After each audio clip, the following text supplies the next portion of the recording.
one more thing that we have to talk about is In Saturn's Ring. In Saturn's Ring. Which the pictures, I didn't think it was real. It is. I didn't think it was real. It is. I didn't think it was real. These images Beautiful. are real. They have been painstakingly recreated by hundreds, if not thousands of artists. The filmmakers are here. Yep. So they're going to come on stage in a bit. They'll tell the story of how this came together. My role in it is they asked me to do the voiceover, and I was thrilled. It is such an amazing experience when you can literally, I mean, storytelling transports us, and because of our imaginations, right? You engage with the story in your imagination, you make the movie in your head.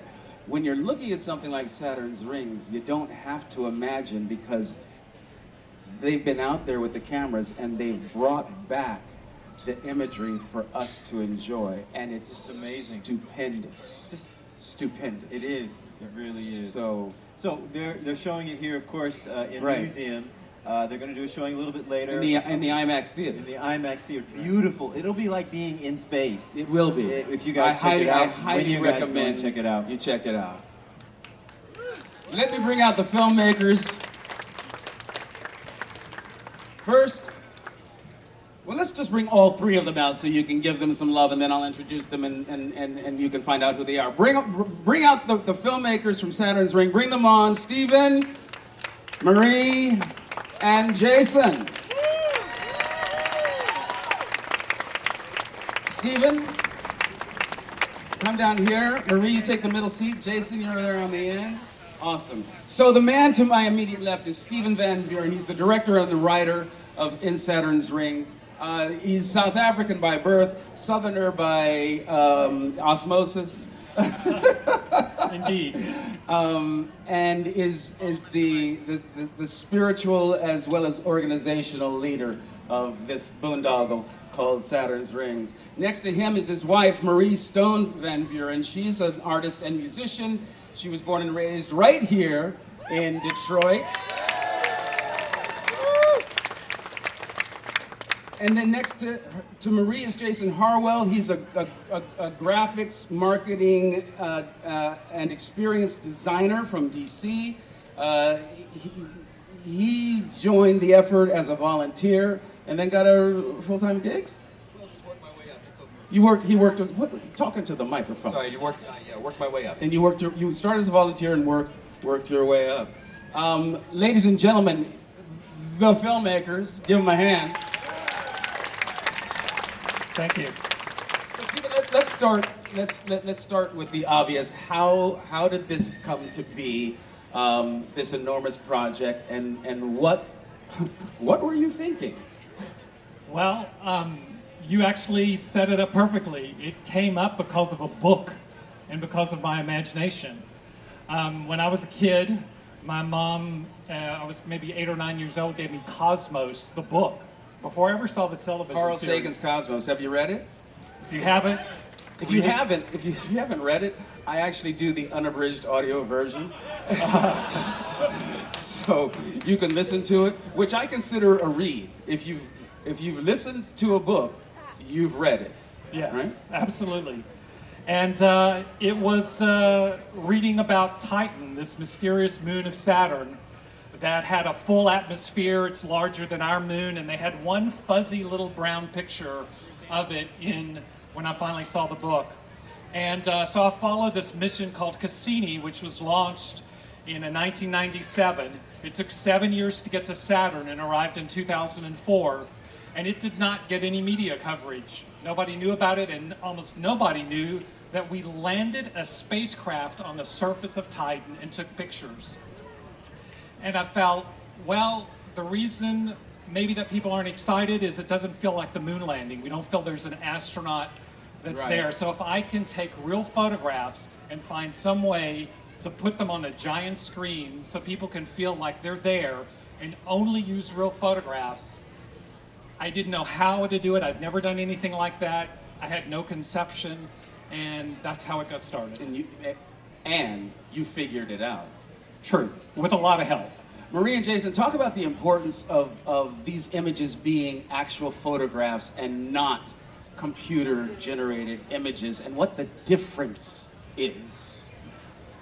Well, I just feel that the vivid nature of the actual image itself, and something psychological about knowing that it's what's actually out there, just creates a different impression on the audience than thinking it's computer simulated, or it's not actually, 100% what the authentic eye would see if one were theoretically there. Right. It just feels more immersive, and it's more scientifically accurate, because it is the real thing. How many different sources of imagery were used? I think at least 7 different missions. Well, yeah, there's in the credits there's a full list, but something that's important, especially for Makerfaire, is that in those 100 volunteers, there's about 15 people who all they do is take spacecraft images that scientists don't have the time to work through, right. And they spend their lives processing those images just for their own passion. Those 15 people donated their life's work to the film. Wow. That's how you get to 7.5 million photographs. That's how you get to 7.5 million photographs. Yes. Marie, talk about the importance of music in the storytelling, if you can, for a moment. Well, I really think Stephen and I both agree about the importance of a good soundtrack in any film. And he struggled with a lot of pushback on his choices with the music, and I think that it was well worth that pushback, because what he came up with on his own, some of the music's composed, he used Adagio for strings. We did it locally in Greensboro, North Carolina, where we live now, and the orchestra there performed Adagio for strings, and it was conducted by the who is someone I forgot his name. Famous conductor. Yeah, and he actually had performed that for Samuel Barber. So it's a lot of synchronicity has happened around this project, and I think it's because it's been so grassroots, and so many people have worked on it and touched this film. It's totally a labor of love for everyone that was involved. Some projects seem to be touched by God, because I think of their importance to humanity. And in Saturn's Rings, I believe to be one of those projects. That's very kind of you to say. And speaking of that aspect, that was really the reason that we're actually here is I had, after, this was in 2010, I had finally, after years of work, I had a 1-minute clip of flying by Saturn using real photographs that I uploaded to Vimeo, and 10 months later, it had 222 views. And I thought, this is not meant to be. And someone happened to send me a link that a website had used an image off my website without permission. And I thought, well, okay, I'll say something. And I sent a little note to them, and they said, oh, we're very sorry. It's a site called io9.com. Some of you probably know io9. And the editor, she said, oh, I see it on your website, and I see this 1-minute clip. We love this. Can we share this? And within 12 hours, we had 200,000 views. NASA said, hey, can we make this our astronomy picture of the day? And we had 2 million views in a week in 2012. And that's where all these volunteers came from. They saw that, and that's why we're here. So the hand of God came down and made that happen. So we're very grateful to be here. If you have the time, folks, I really encourage you to get over to the IMAX theater, immerse yourself in these stunning, stunning images. Please give a round of applause to our filmmakers. Stephen, Marie, Jason, y'all rock. And thank you for your beautiful work in the film. Listen to him in this film. He's tremendous, tremendous. Thank you. Thanks, y'all.